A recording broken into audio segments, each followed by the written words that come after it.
بسم اللہ الرحمن الرحیم۔ قرآن پاک میں جتنے انبیاء کا تذکرہ ہوا ہے ان میں سب سے تفصیلی تذکرہ حضرت یوسف علیہ السلام کا ہے۔ آپ کی کہانی ہمیں انسانی کمزوریوں اور قوتوں کے بارے میں بتاتی ہے۔ حسد، نفرت، لالچ اور ہوس جو کہ کسی کو تباہ کر سکتے ہیں، اور صبر، رحم و کرم اور کردار کی قوت جو کہ ایک معمولی انسان کو غیر معمولی بنا سکتے ہیں۔ یہاں ہم اس دلچسپ کہانی کا صرف ایک پہلا حصہ بیان کریں گے۔ حضرت یوسف علیہ السلام نہایت پیارے بچے اور اپنے والد کی آنکھ کا تارا تھے۔ انہوں نے اپنا بچپن اپنی پھوپھی کے پاس گزارا جو ان سے بے حد پیار کرتی تھیں۔ جب آپ لڑکپن کو پہنچے تو آپ کے والد حضرت یعقوب علیہ السلام آپ کو اپنے گھر واپس لے آئے۔ آپ کے 11 بھائی اور تھے چونکہ انہوں نے اتنا وقت اپنے والد سے دور گزارا تھا، اور چونکہ وہ دنیا کے حسین ترین بچے تھے، فطری بات ہے کہ وہ اپنے والد کے پیارے بلکہ سب سے محبوب بن گئے۔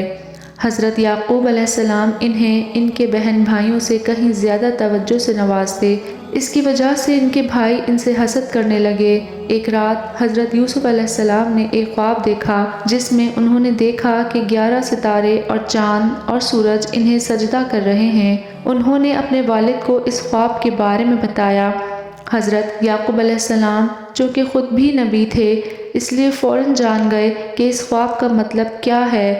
اس کا مطلب یہ تھا کہ حضرت یوسف علیہ السلام اپنے سارے بھائیوں بلکہ اپنے والد سے بھی زیادہ ممتاز اور سربراہ وردہ ہوں گے۔ 11 ستاروں سے مراد ان کے 11 بھائی تھے اور چاند سورج سے مراد ان کے والدین تھے۔ حضرت یعقوب علیہ السلام جانتے تھے کہ اگر ان کے دوسرے بیٹوں کو اس بات کا پتہ چل گیا تو ان کے حسد اور جلن کا کوئی ٹھکانہ نہ رہے گا اور کچھ خبر نہیں کہ وہ کیا کر بیٹھیں۔ اس لیے انہوں نے حضرت یوسف علیہ السلام کو ہدایت کی کہ وہ کسی کو اپنے خواب کے بارے میں نہ بتائیں۔ انہوں نے کہا کہ اگر ان کے بھائیوں کو اس کے بارے میں پتہ چل گیا تو شیطان اپنی پوری کوشش کرے گا کہ انہیں حضرت یوسف علیہ السلام کو نقصان پہنچانے پر آمادہ کر لے۔ لیکن وہ نہیں جانتے تھے کہ ان کے بیٹوں نے پہلے ہی حضرت یوسف علیہ السلام کے خلاف ایک سازش بنانا شروع کر دی ہے۔ سوائے بن یامین کے باقی 10 بھائی حضرت یوسف علیہ السلام سے بے حد حسد کرتے تھے۔ وہ ایک دوسرے سے کہتے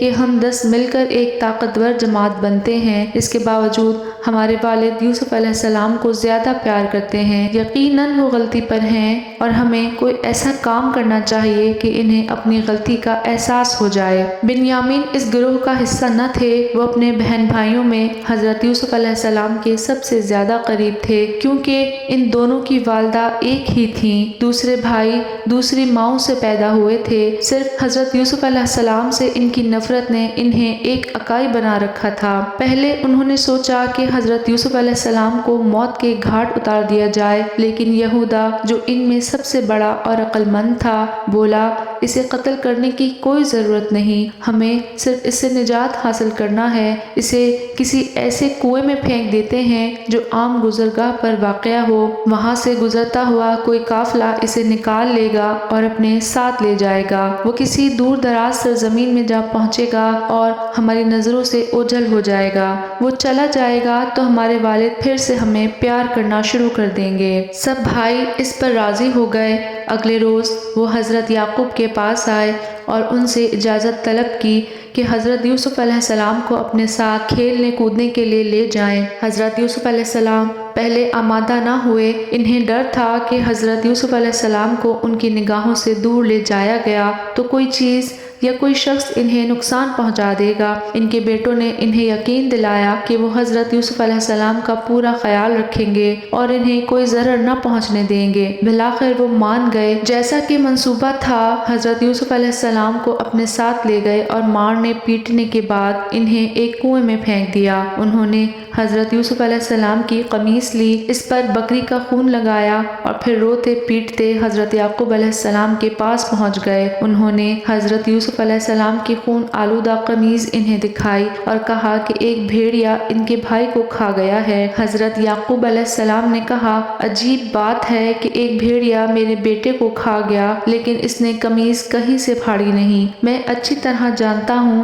کہ تم مجھے سچ نہیں بتا رہے اور تم نے اس کے ساتھ کچھ کر دیا ہے، لیکن میں صبر کا راستہ چنوں گا کیونکہ یہی سب سے مناسب ہے۔ حضرت یعقوب علیہ السلام اگلے 40 سال تک اپنے پیارے بیٹے کو نہ دیکھ پائے۔ ان کے دکھ میں وہ اتنا روئے کہ ان کی آنکھوں کی روشنی چلی گئی۔ دوسری طرف حضرت یوسف علیہ السلام ایک قافلے کے ہاتھ لگے اور مصر پہنچ گئے، جہاں انہیں غلام بنا کر بیچ دیا گیا، لیکن آگے چل کر وہ بادشاہی کے تخت تک پہنچے۔ یہ کہانی الگ سے بیان کی جائے گی، جیسا کہ ہمیں قرآن اور انبیاء کے دیگر قصوں سے پتہ چلتا ہے۔ لوگ اپنی منصوبہ بندیاں کرتے ہیں اور اللہ اپنی منصوبہ بندی کرتا ہے، اور اس سے بہتر منصوبہ ساز اور کوئی نہیں۔ بہت کم لوگ ایسے ہیں جنہیں اللہ کے منصوبوں سے محدود شناسائی عطا کی جاتی ہے، اور ایسا کوئی نہیں جو اللہ کے منصوبے کے خلاف چلے اور کامیاب ہو جائے۔